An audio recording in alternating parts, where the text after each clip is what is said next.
Baptiste Pierre, on va parler de sol. De sol, exactement. Le truc le plus important au niveau du jardin, eh bien, c'est le sol, parce que sans ça, il n'y aurait pas grand-chose sinon. Exactement. Mais sauf qu'on le connaît vraiment pas très bien, finalement. Et on s'en fiche un peu du sol, on est d'accord? On s'en fiche un peu. Alors de plus en plus, on a plein de petits posts sur Facebook qui commencent à dire attention, préserver les sols, avec plein de petites vidéos qui mettent en garde. On a eu le coup des abeilles avec la pollinisation, mais le sol est aussi important, sinon plus. Et il y a plein de petits habitants, et je vais vous en parler. Et ils mangent donc plusieurs choses. Alors ça, c'est une petite litière de feuilles. Ah oui, il n'y a rien là, on voit rien. Mais dessous, ah oui. Et dessus, qu'est-ce qui se passe? Eh bien, il y a un premier protagoniste, c'est le fameux ver de terre. Le ver de terre, très important, il en existe plus d'une centaine de variétés en France. Ah bon?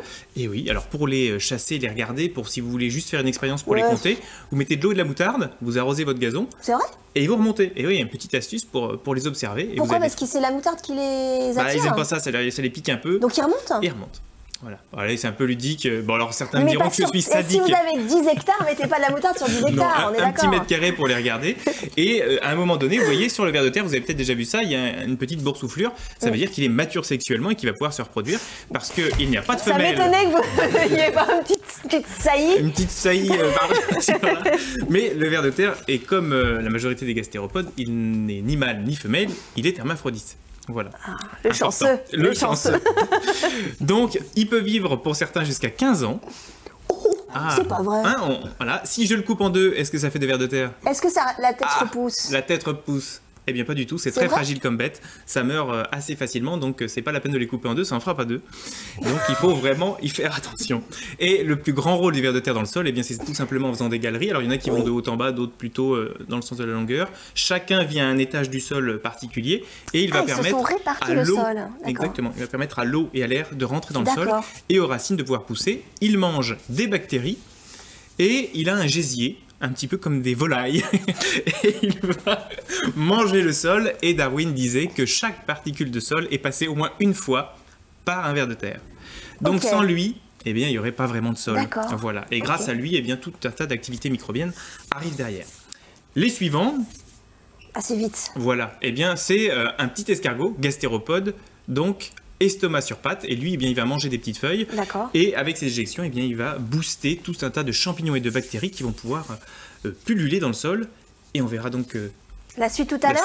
Mais là, il fait très froid, Baptiste. Oui. On les voit, c'est le petit escargot. Et bien justement, alors les escargots, ils commencent à sortir. Et les vers de terre, ils sont en action. Ils sont plutôt en repos l'été, quand il fait chaud.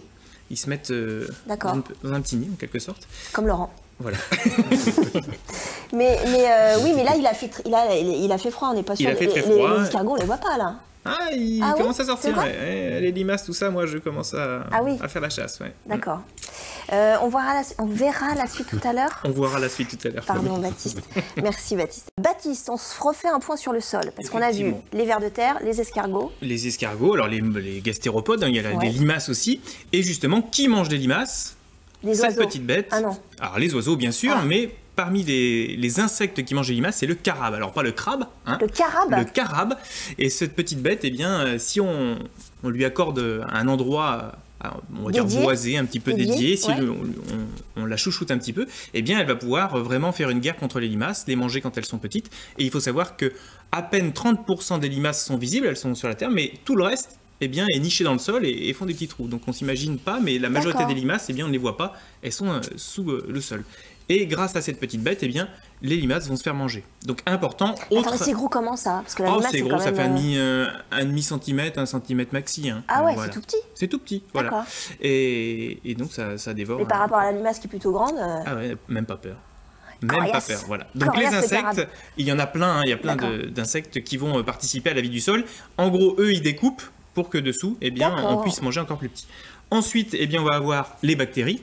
C'est vraiment le plus gros décomposeur, les bactéries. Ça ferait une belle pochette de disque, ça. Effectivement. Un beau visuel de pochette de disque.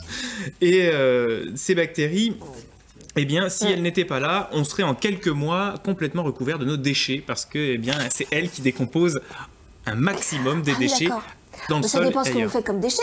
Effectivement, je ne rentrerai pas dans le détail. Il y a déchets, on est d'accord. Vous me tentez, Adèle, mais je ne je ne rentrerai tente pas dans le rien, détail. absolument rien. Et donc, du coup, la majorité de ces bactéries, il faut le savoir, mangent plutôt des sucres simples, donc ce qu'on appelle des matières vertes azotées. Donc, dans le sol, ça va plutôt être de l'herbe tondue, des choses comme ça. Et vous allez voir, ça a beaucoup d'importance pour tout à l'heure, parce que le suivant de ces habitants du sol, eh bien, c'est le champignon.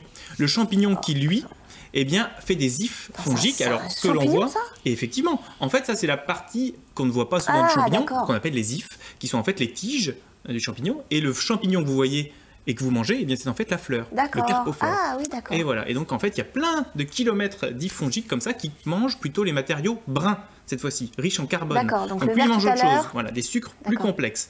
Donc, lui, il est important parce qu'il mange l'autre, la paille, le bois, les feuilles mortes. Et il y en a un peu particulier, j'ai pas résisté à le mettre. Oh, c'est quoi? Moi, il m'a toujours fasciné. C'est un champignon carnivore qui fait des petits lassos. Attendez, la tête, elle est où?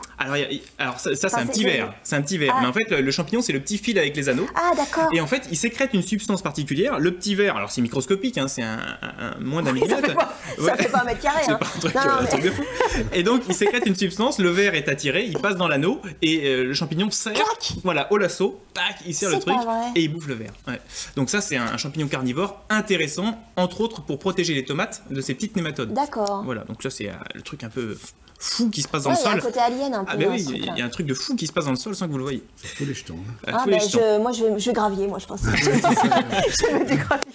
Et une des dernières, les protozoaires, qui elles mangent des bactéries, entre autres avec les nématodes, et qui vont libérer les champignons et les bactéries pour en faire de l'engrais. Donc grâce à tout ce petit monde, eh bien, on fabrique de l'engrais pour donner à manger aux plantes. Et, très important, ce livre-là, collaborer avec les bactéries et micro-organismes du sol. Reusé, ça se voit. Hein. Ça se voit. Franchement, si j'ai un livre qui a changé quelque chose pour moi, dans ma vie, c'est ça. Franchement, j'ai lu ça il y a déjà 10-15 ans et vraiment, c'est vachement bien écrit. C'est une traduction anglaise, donc il y a toujours un petit peu d'humour. C'est très technique. Il y a tout dedans, on comprend tout. C'est le livre très intéressant pour comprendre les bactéries et autres micro-organismes du sol. Voilà. Ok. Très complet. Merci beaucoup. J'espère que vous prendrez un petit peu plus soin de votre sol et que vous le regarderez un petit peu différemment. Et très important, c'est le moment de faire les lasagnes. Et en faisant les lasagnes, regardez la petite vidéo. Oui. C'est quoi le Vous allez sur le Jardin des Curieux, vous regardez comment on fait la culture en lasagne et vous verrez, on va se servir de toute cette microfaune et microflore du sol, des lasagnes au fumier. Je suis désolé, moi je suis un petit peu moins romantique, mais c'est tip top pour faire pousser les tomates et les légumes. Ok, donc ça c'est sur le Jardin des Curieux, vous en parlez dans le Jardin des Curieux. D'accord. www.lejardindescurieux.fr. Ok. Ok. Je ne contrôle plus rien dans cette émission. Merci beaucoup, Baptiste.